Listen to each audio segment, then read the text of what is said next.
નમસ્કાર વિદ્યાર્થી મિત્રો, આપ સર્વેનું હાર્દિક સ્વાગત છે આજના આપણા સેશનમાં. મિત્રો, આજે આપણે સ્ટાફ નર્સના ફંડામેન્ટલ નર્સિંગ જે આપણો કરન્ટલી ટોપિક ચાલી રહ્યો છે એની અંદર એક સબ ટોપિક 2 જોવા જઈ રહ્યા છે. આની આગળ આપણે ફ્લુઇડ બેલેન્સ ઇમ્બેલેન્સનો ટોપિક નંબર 1ના 3 ભાગ જોઈ ચૂક્યા છે. આ 3 ભાગ જો તમે ના જોયા હોય તો તમે આ જે વિડીયો છે એના ડિસ્ક્રિપ્શન બોક્સમાં એની લિંક તમને મળી રહેશે, એ તમે જોઈ લેજો. આજનો જે આપણો સેશન છે એ બેઝિકલી ટોપિક 2 એટલે કે બોડીની અંદર ઇલેક્ટ્રોલાઇટના બેલેન્સ અને ઇમ્બેલેન્સની ચર્ચા આપણે કરવાના છે. અને એનો પણ આ પાર્ટ નંબર 1 છે. બની શકે આના એક કરતાં વધારે ભાગ આવે, બરાબર છે? કારણ કે તમે જાણો છો હું વિડીયોઝ લાંબા નથી બનાવતો. કલાકના વિડીયોઝ તમારે જોવામાં હેક્ટિક રહે છે, કંટાળી જવાય છે. એટલા માટે શોર્ટ 20-25 મિનિટના વિડીયો બહુ થઈ ગયા આપણા માટે, બરાબર છે? અને આગળના વિડીયો જે છે ટોપિક નંબર 1ના વિડીયોની ડિસ્ક્રિપ્શન બોક્સમાં લિંક મૂકી દઈશ. રામ એકેડમીમાં આ પ્રકારના વિડીયોઝ આવતા જ રહેશે. ફ્લો આવશે, ટેકનિકલ અને નોન ટેકનિકલ બંને પ્રકારના ક્વેશ્ચન્સ જે છે એના માટે મટીરિયલ, ગાઈડન્સ તેમજ વિવિધ પ્રકારના વિડીયો, પ્રીવિયસ ક્વેશ્ચન્સ બધું જ આપણી ચેનલ પર અવેલેબલ છે. એટલા માટે રામ એકેડમીને ખાસ તમારે સબસ્ક્રાઇબ કરવી અને તમારા મિત્રો સાથે ખાસ શેર કરવી, જેથી કરીને એમને પણ એનો લાભ મળે. તો વધારે ટાઈમ વેસ્ટ નહીં કરીએ અને ચાલુ કરીએ આપણો આજનો ટોપિક નંબર 2, જે છે આપણો ઇલેક્ટ્રોલાઇટ બેલેન્સ એન્ડ ઇમ્બેલેન્સ, બરાબર છે? પરંતુ ખાસ એટલું કહીશ કે રામ એકેડમીને સબસ્ક્રાઇબ કરો. અત્યારે ઘણા બધા વિદ્યાર્થીઓના પોઝિટિવ રિસ્પોન્સ આવી રહ્યા છે અમારી ચેનલ પર, તેમજ ઘણા બધા વિદ્યાર્થીઓની કમેન્ટો આવી રહી છે. તમને અમારા વિડીયો કેવા લાગે છે? જો તમને અમારા વિડીયો ગમતા હોય તો ખાસ વિડીયોને લાઈક કરો અને કમેન્ટ કરો, જેથી કરીને અમને આગળ ફ્યુચરમાં કયા પ્રકારના વિડીયો બનાવવા એનું પણ અમને ગાઈડન્સ મળી રહે. રામ એકેડમી ઉપર હું કોમ્પ્યુટર રિલેટેડ ક્વેશ્ચન્સ પણ અપલોડ કરવાનો છું. મતલબ કે સીસીસી લેવલનું કોમ્પ્યુટરનું જ્ઞાન તમારા સ્ટાફ નર્સની એસએમસીની એક્ઝામમાં અને અન્ય એક્ઝામમાં પણ હવે કમ્પલસરી છે, બરાબર છે? સીસીસીનું નોલેજ. તો સીસીસીનું જે નોલેજ છે એના વિડીયો પણ આપણી ચેનલ ઉપર ઉપલબ્ધ જ છે અને આગળ પણ બીજા વિડીયો આવવાના છે. તો એના માટે તમારે ખાસ ચેનલને સબસ્ક્રાઇબ કરવાની છે. ચલો આવો ચાલુ કરીએ. આપણો આજનો ક્વેશ્ચન છે first, which body system most commonly is affected in patient with electrolyte imbalance? એટલે આ ક્વેશ્ચન આપણને એવું કહેવા માંગે છે મિત્રો કે દેખો, આગળનો જે ટોપિક નંબર 1 હતો ફ્લુઇડ બેલેન્સ ઇમ્બેલેન્સ, અને એના આપણે ભાગ નંબર 1, 2, 3 જોઈ લીધા. એની અંદર મોસ્ટલી આપણે ફ્લુઇડ વિશે ચર્ચા કરી, એટલે વોટર. બોડીની અંદર પાણી ઓછું થઈ જાય, વધી જાય, બ્લડ વધી જાય, હે, મતલબ કે બ્લડ વધી જાય, ઘટી જાય, એ બધી ચર્ચાઓ આપણે એમાં કરી ચૂક્યા. પરંતુ જેમ તમે જાણો છો કે બોડીની અંદર મેં આગળના સેશન્સમાં કહ્યું છે કે આપણી બોડીની અંદર ફ્લુઇડ તો હોય જ છે, પણ સાથે સાથે ઇલેક્ટ્રોલાઇટ્સ પણ હોય છે. તો આ જે ઇલેક્ટ્રોલાઇટ જે છે ને એનું પણ બોડીની અંદર ઇમ્બેલેન્સ જ્યારે થઈ જશે તો ત્યારે આના ઇમ્બેલેન્સ થવાને કારણે પણ અમુક સિસ્ટમ, આપણી જે બોડી છે, આપણું જે શરીર છે, એમાં અમુક જે સિસ્ટમ છે, બોડીની સિસ્ટમ કહેવાય ને, જેમ કે આ ન્યુરોમસ્ક્યુલર સિસ્ટમ છે, કાર્ડિયોવેસ્ક્યુલર સિસ્ટમ છે, રેનાલ સિસ્ટમ છે, હે ને, એન્ડોક્રિન સિસ્ટમ છે, એમ જુદી જુદી સિસ્ટમો છે આપણી બોડીની અંદર, રેસ્પિરેશન સિસ્ટમ છે. તો એવી સિસ્ટમોને એ અસર કરવાના, બરાબર? તો ક્વેશ્ચન આપણને એવું કહે છે કે આપણા શરીરની અંદર જો ઇલેક્ટ્રોલાઇટ જે છે એનું ઇમ્બેલેન્સ થઈ જાય છે, એટલે ઇલેક્ટ્રોલાઇટ વધઘટ થઈ જાય અથવા બેલેન્સ્ડ રહેતા નથી, તો નીચેનામાંથી કઈ સિસ્ટમ એવી છે કે જેને અસર કરશે, વધારે અસર કરશે, અથવા મોસ્ટ કોમનલી એફેક્ટેડ, એટલે સૌથી વધારે જનરલી ઇફેક્ટ થઈ જતી હોય એવી સિસ્ટમ? તેમાં જવાબ છે ન્યુરોમસ્ક્યુલર સિસ્ટમ, બરાબર છે? ન્યુરોમસ્ક્યુલર સિસ્ટમ એક એવી સિસ્ટમ છે કે જે ઇલેક્ટ્રોલાઇટના ઇમ્બેલેન્સ થવાથી સૌથી વધારે ઇફેક્ટ થાય છે અને તરત ઇફેક્ટમાં આવી જાય છે, બરાબર? સમજીએ કેવી રીતે, પણ એની પહેલા ઇલેક્ટ્રોલાઇટ શું છે એનો બેઝિક એક અંદાજો મેળવવો જરૂરી છે. તો ઇલેક્ટ્રોલાઇટ્સ માટે શું મહત્વનું છે? દેખો, ઇલેક્ટ્રોલાઇટ્સ જે છે ને એ શરીરના નર્વ એટલે કે જે નસો છે અને મસલ્સ એટલે જે આપણી માંસપેશીઓ છે એના માટે ખૂબ જ મહત્વના છે. બરાબર? એટલે તેને ન્યુરોમસ્ક્યુલર સિસ્ટમ સાથે સંબંધિત કહેવામાં આવે છે. એટલે આપણા શરીરની અંદર જે નસ છે, નર્વો છે, એ નર્વ્સ એન્ડ મસલ્સ એટલે પેશીઓ, ટિશ્યુઝ એની સાથે મતલબ એના માટે ઇલેક્ટ્રોલાઇટ ખૂબ જ મહત્વના છે. બરાબર? અને આ જે ઇલેક્ટ્રોલાઇટ જે છે એ આના મતલબ આપણી નર્વ્સ એટલે નસો અને મસલ્સ માટે ઉપયોગી છે, એટલા માટે એને ન્યુરોમસ્ક્યુલર સિસ્ટમ કહેવામાં આવે છે. પરંતુ એ કામ કેવી રીતે કરે છે? દેખો, હવે જો શરીરમાં સેલ એટલે કોષો, તો ખાસ કરીને દેખો nerve cells, heart cells, muscle cells, આ બધામાં કોણ મદદ કરે? ઇલેક્ટ્રોલાઇટ મદદ કરે છે. બધાને સપોર્ટ કરવા માટે ઇલેક્ટ્રોલાઇટ જ હેલ્પ કરે છે. બરાબર? જેમ કે સેલ મેમ્બ્રેન પર વોલ્ટેજ મેન્ટેન કરવું, કોષની અંદર અને બહાર ઇલેક્ટ્રિકલ બેલેન્સ જાળવે છે. બરાબર? આપણો જે કોષ છે એની બહાર અને અંદર ઇલેક્ટ્રોલાઇટ બેલેન્સ જાળવે છે. ત્યારબાદ ઇલેક્ટ્રિકલ ઇમ્પલ્સનું વહન કરવું. તમે જાણો છો, મેં એક સેશનમાં તમને કહ્યું હતું કે આપણી અંદર ઇલેક્ટ્રિકલ ઇમ્પલ્સીસ જનરેટ થાય છે, ને ઇમ્પલ્સીસ જનરેટ થાય છે એટલે તો આપણા હૃદયનું શું થાય છે? પમ્પિંગ થાય છે. તો એ ઇલેક્ટ્રિકલ ઇમ્પલ્સીસ જે છે એનું પણ વહન કરવા માટે ઇલેક્ટ્રોલાઇટ્સ ઇમ્પોર્ટન્ટ છે. એટલે નર્વ ઇમ્પલ્સ એટલે નસોના સંદેશા મોકલવા માટે, બરાબર ને? પછી મસ્ક્યુલર કન્ટ્રેક્શન એટલે માંસપેશીઓને સંકોચવા માટે, એના માટે પણ શું છે? ઇમ્પોર્ટન્ટ છે. સરળ ભાષામાં આપણે એમ કહીએ કે ઇલેક્ટ્રોલાઇટ વગર નસો યોગ્ય રીતે સંદેશો મોકલી શકતી નથી. નસ જે છે મગજને સંદેશો મોકલવાનું કામ કરે છે. તો નસ જે છે મગજ સીધું યોગ્ય રીતે સંદેશો મોકલી જ નહીં શકે જો તમારા ઇલેક્ટ્રોલાઇટ્સ પ્રોપર નહીં હોય.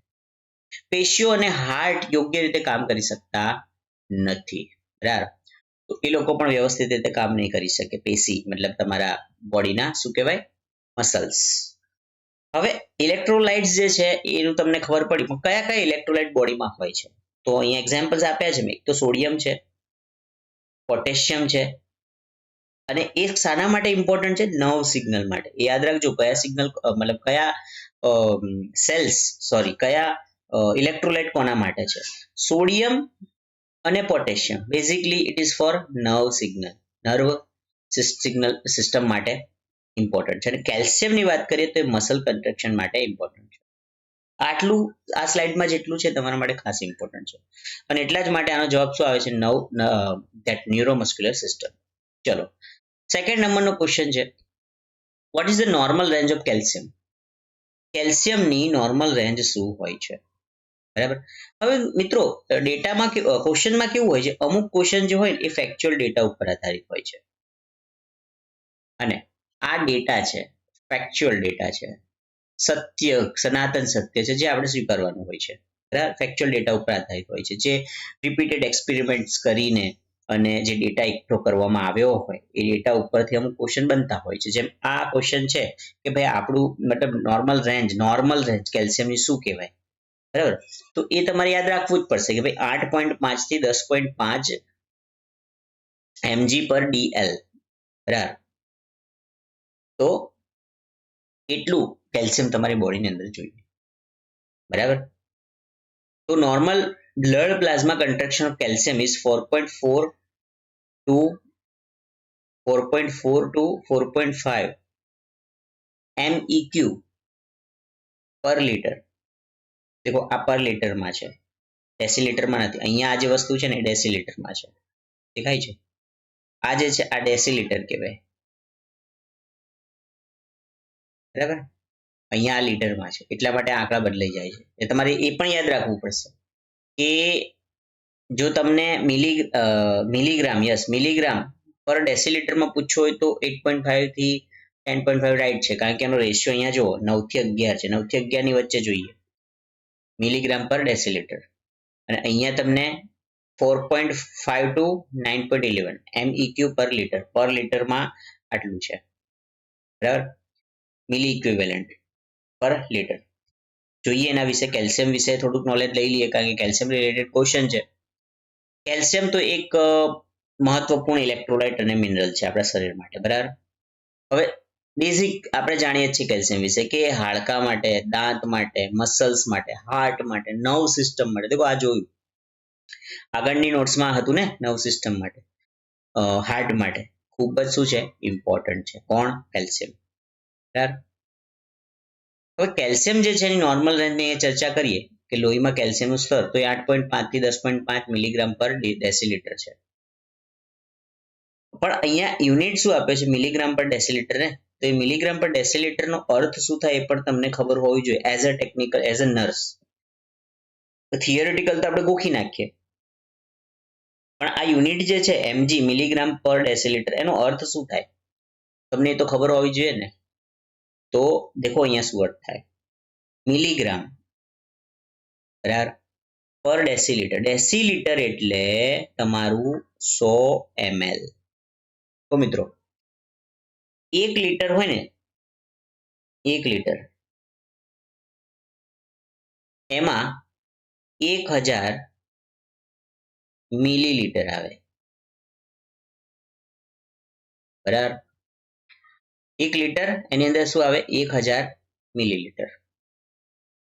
આ યાદ રાખજો. હવે આપણને જે mg પર ડેસીલીટર છે એ શું કહે છે કે ભાઈ પ્રત્યેક 100 ml, કારણ કે આ બધી વસ્તુ છે ને આ લોહીની અંદર વસ્તુ છે. બરાબર. હવે આ યુનિટ કેમ નાનો રાખવામાં આવે છે? કારણ કે જ્યારે તમે મતલબ આપણું બ્લડ સેમ્પલ હોય તો એની માત્રા કઈ લીટરમાં નહીં હોતી, અને બહુ બધી મતલબ 1 લીટર બ્લડ થોડીક તમે એનો રિપોર્ટ કરવા માટે 1 લીટર બ્લડ થોડી સબ કરવાના છો. તો એટલા માટે અહીંયા 100 ml નું શું એક યુનિટ બનાવ્યો છે કે 100 ml પ્રતિ 100 ml એ તમારા જે સેમ્પલ છે એની અંદર કેલ્શિયમ કેટલા મિલીગ્રામ હશે એને કહેવાય mg પર dl. સમજાય છે? 100, દેખો અહીંયા લખું છું, 100 ml એટલે મિલીલીટર, એમાં કેટલા મિલીગ્રામ, મિલીનો સ્પેલિંગ ગુજરાતીમાં ખબર નહીં, જેવો હશે એવો જોઈ લે, સમજી લેજો. અહીંયા મિલી તો આમ લખાતું હશે કદાચ, રાઈટ? મિલીગ્રામ. 100 ml માં કેટલા મિલીગ્રામ? 100 ml માં કેટલા મિલીગ્રામ શું છે? કેલ્શિયમ. બરાબર. તો એ જ એને કહેવાય mg પર ml. બરાબર. તો અહીંયા એ વસ્તુ તમે સમજી ગયા. હવે આ મિલીગ્રામ છે તો તમને ખ્યાલ છે ને કે 1 ગ્રામ હોય એનો પણ અંદરનો ભાગ છે. જેમ કે 1 કિલોગ્રામ છે તો એના બરાબર 1000 ગ્રામ થાય. બરાબર. એવી રીતે 1 ગ્રામ હોય તો એની અંદર પાછું 1000 મિલીગ્રામ થાય, mg થાય. તો એવો ભાગ છે આ એનો. બહુ ડીપમાં જતા રહીએ, તમને મતલબ હેલ્પ કરશે આ વસ્તુ જો તમે સમજો છો તો. ઓકે, કઈ વાંધો નહીં. પછી આગળ, જો કેલ્શિયમ ઓછું હોય, આપણે ટોપિક ઉપર વધારે તો આપણે શું છે કેલ્શિયમની ઇમ્પોર્ટન્સ જાણવાની છે, એની રેન્જ ખબર હોવી જોઈએ તમને. પ્રેક્ટિકલી આ યુનિટ જે છે એના વિશે તમને ખબર હોવી જોઈએ. ઇન્ટરવ્યુમાં કોઈ પૂછે છે કે ભાઈ mg પર dl એટલે કે મિલીગ્રામ પ્રતિ ડેસીલીટર જે છે એનો ફિઝિકલ સિગ્નિફિકન્સ સમજાવો, તો તમે કહી શકવા જોઈએ કે ભાઈ 100 ml મારું બ્લડ છે તો એમાં કેટલા મિલીગ્રામ કેલ્શિયમ છે એ બતાવે છે મારું આ યુનિટ. ઓકે, ચલો આગળ વધીએ. જો કેલ્શિયમ ઓછું થઈ જાય તો એને કહેવાય હાઇપોકેલેમિયા. બરાબર. પણ એ હાઇપોકેલેમિયાથી થશે શું? તો મસલ્સમાં ઝટકા આવી શકે, મતલબ ક્રેમ્પ્સ આવે, ક્રેમ્પ્સ. પછી ટેટેની, પછી નસોની ચડચડાહટ, એટલે નસોમાં તમને બ્લિંકિંગ થતું હોય એવું લાગે. આ કેમ થાય? કારણ કે કેલ્શિયમની ઉણપ છે. પણ કેલ્શિયમ વધારે હોય ને તો પણ કંઈક વસ્તુ થાય, એને કહેવાય હાઇપરકેલેમિયા, હાઇપરકેલ્કેમિયા. અને આ જે છે ને એ છે હાઇપોકેલ્કેમિયા. આ યાદ રાખજો આ શબ્દો. હાઇપોકેલ્કેમિયા ઓછું થાય તો, અને વધારે થાય તો હાઇપરકેલ્કેમિયા. હાઇપરકેલ્કેમિયા થાય ને તો કેલ્શિયમ વધારે થઈ ગયું છે એટલે કમજોરી આવશે, કિડનીમાં સ્ટોન થઈ જશે અને હાર્ટની સમસ્યા ઉદ્ભવશે. બરાબર છે? તો એ રીતનું છે. ચલો આગળ વધીએ. નોર્મલ રેન્જ આપણી આવી ગયા. Normal range of serum sodium in human body. દેખો હવે સોડિયમની વાત કરે છે, સીરમ સોડિયમ. એની નોર્મલ રેન્જ શું છે હ્યુમન બોડીની અંદર, આપણા શરીરની બોડીની અંદર કેટલી એની નોર્મલ રેન્જ હોય છે? સાની? Sodium, serum sodium. તો આ પણ ફેક્ચ્યુઅલ ડેટા છે, આમાં તમારે ડેટા યાદ રાખવો પડશે કે 135 to 145 m ઇક્વી પર લીટર, બરાબર. આ તો તમે યાદ જ રાખશો કે normal blood plasma concentration of sodium જે છે સીરમ સોડિયમ એનું 135 થી 145 MEQ પર લીટર છે. પણ ગઈ વખતની જેમ આપણે થોડુંક આ યુનિટ સમજી લઈએ, થોડુંક બદલાય છે. જો MEQ પર લીટર જે છે ને એનો અર્થ થાય કે 1 લીટરમાં દ્રાવ્ય છે એમાં કેમિકલ ઇક્વિવેલન્ટ કેટલું છે, બરાબર. 1 લીટર દ્રાવ્યમાં કેટલા મિલી ઇક્વિવેલન્ટ એટલે કેમિકલી કેટલું ભળેલું છે એનો અર્થ એવો થાય કેટલા મિલી કેમિકલમાં ભળેલું છે. સરળ ભાષામાં સમજીએ તો 1 એકમ ઇલેક્ટ્રોલાઇટ હોય, 1 એકમ ઇલેક્ટ્રોલાઇટ્સ નું પ્રમાણ બતાવવા માટે આ MEQ નો ઉપયોગ થાય છે, બરાબર. એટલે સોડિયમ હોય, પોટેશિયમ હોય કે કેલ્શિયમ હોય, એને 1 યુનિટ બતાવવું હોય ને ત્યારે તમારે MEQ પર L પર લીટરનો ઉપયોગ થાય છે. કારણ કે આ તત્વો જે છે ને ઇલેક્ટ્રોલાઇટ ચાર્જ ધરાવે છે. તમને ખબર હશે ને, અહીંયા જો અહીંયા શું લખ્યું છે, સોડિયમ Na એટલે સોડિયમ પ્લસ છે, પ્લસ એટલે charge. Potassium minus, potassium plus એ પણ ચાર્જ છે. ક્લોરીન માઇનસ, ક્લોરીન માઇનસ એ પણ શું છે, એ ચાર્જ છે માઇનસ. આ ચાર્જ વસ્તુ છે અને એટલા માટે ઇલેક્ટ્રિક ચાર્જ છે એક પ્રકારના. તો ઇલેક્ટ્રિક ચાર્જ છે એટલે એને બતાવવા માટે આ યુનિટનો ઉપયોગ થાય છે. MEQ પર L એટલે કે તમારું થાય કેમિકલ ઇક્વિવેલન્ટ થાય, બરાબર. એક દ્રવ્યમાં કેટલું કેમિકલ ઇક્વિવેલન્ટ છે. તો બે યુનિટ જે આપણે આગળ જોયા ને એને મેં કમ્પેર કરીને લખી દીધા છે. તમને મતલબ આને થોડુંક આઈડિયા પણ આવી જશે. જો mg પર dl એટલે કે મિલીગ્રામ પ્રતિ ડેસીલીટર જે છે એ વજન માપે છે, સમજજો.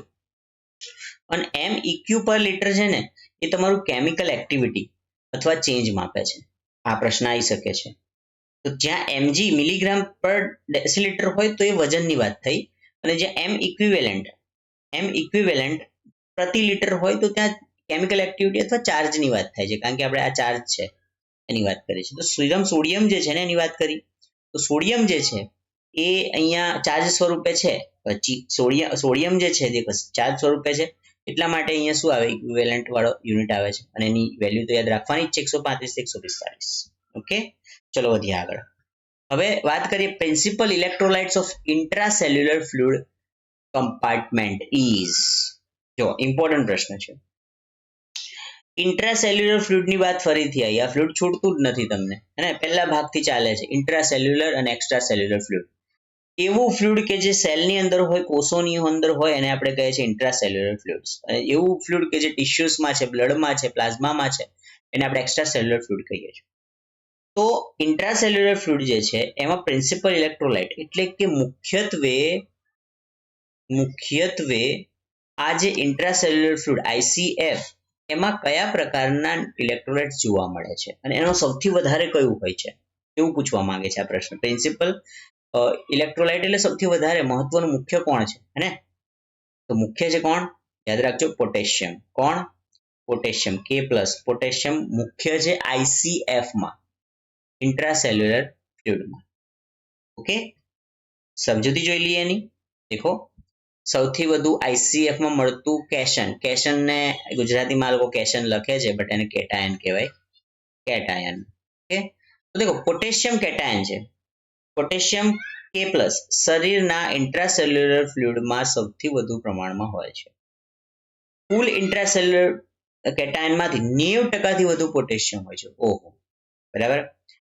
પોટેશિયમ તો એટલે તો મુખ્યત્વે જ થવાનું ને, બરાબર. હવે નોર્મલ કન્સન્ટ્રેશન કેટલું? ICF કોષ જે છે એની અંદર, એટલે કે ICF જે તમારું ઇન્ટ્રાસેલ્યુલર ફ્લુઇડ છે એમાં 140 થી 150 M ઇક્વિવેલન્ટ પ્રતિ લીટર છે. દેખો, એટલા માટે મેં આ યુનિટ તમને પહેલા જ સમજાવી દીધો કે આપણે વાત પોટેશિયમની કરીએ છીએ ને, પોટેશિયમ K+ કેટાયન છે, એ આયન છે, પોતે કેટાયન છે. એટલા માટે અહીંયા યુનિટ કયો આવે છે? M ઇક્વિવેલન્ટ પર લીટર, 140 થી 150.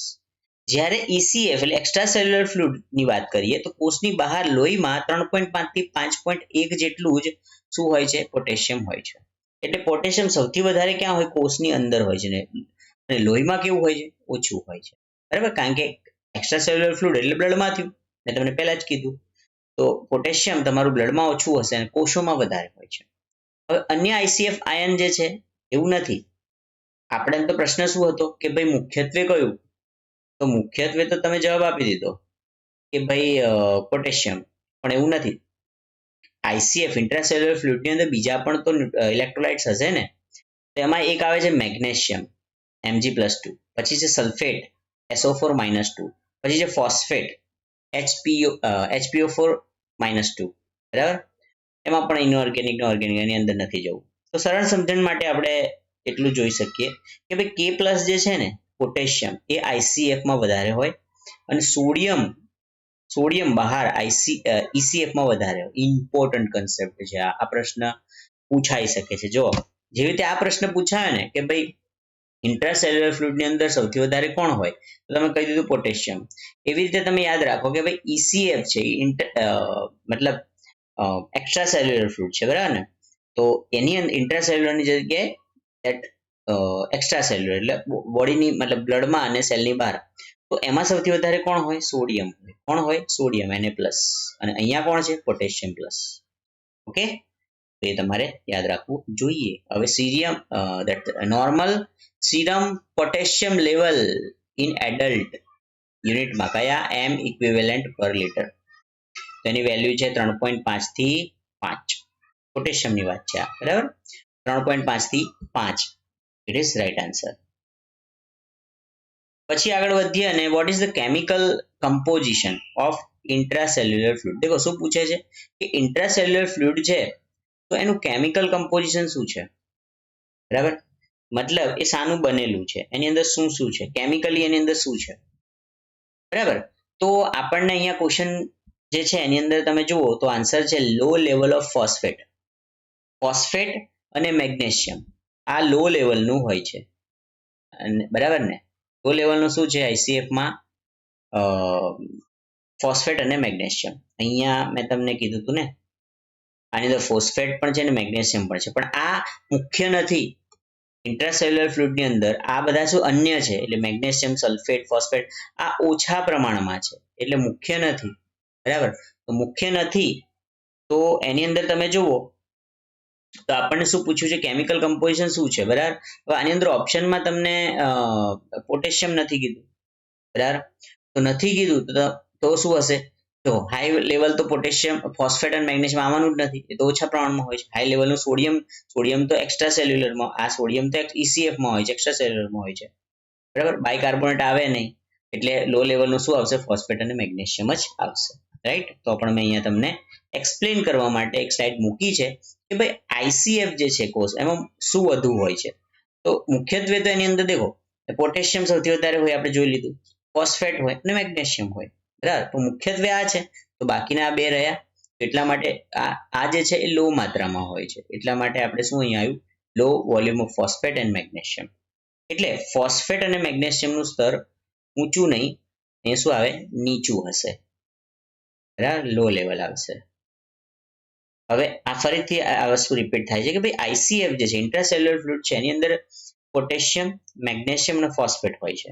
અને એક્સ્ટ્રા સેલ્યુલર ફ્લુઇડની અંદર યાદ રાખજો સોડિયમ, કેલ્શિયમ, ક્લોરીન અને HCO3- આ ઇલેક્ટ્રોલાઇટ્સ હોય છે બેઝિકલી. એટલે તમને બેઝિક ક્વેશ્ચન પૂછાય તો તમે આ બાયફર્કેશન યાદ રાખો અને પછી તમે જવાબ આપી શકો છો. Okay, yes. ચલો આગળ વધીએ. out of which of the following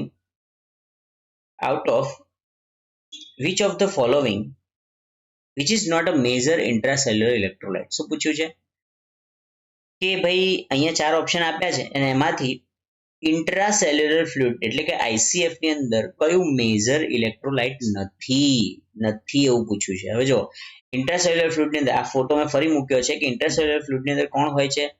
potassium એટલે આ હોય છે, મેગ્નેશિયમ હોય છે, ફોસ્ફેટ હોય છે, કોણ નથી હોતું? સોડિયમ. સોડિયમ ક્યાં હોય છે? Extra cellular fluid sorry ECF માં હોય છે, રાઈટ.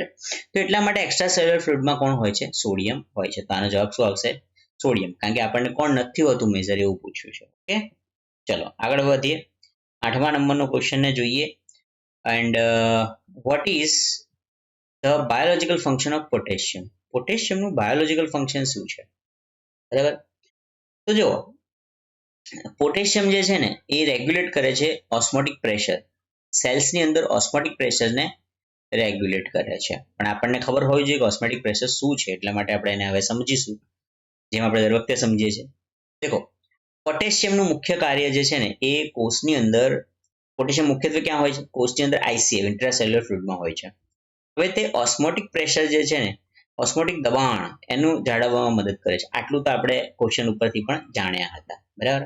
પરંતુ આગળ એના વિશે આપણે સમજીએ કે ભાઈ ઓસ્મોટિક પ્રેશર હોય છે શું. તો કોષની અંદર અને બહાર એનું સંતુલન જાળવવાનું દબાણ. જો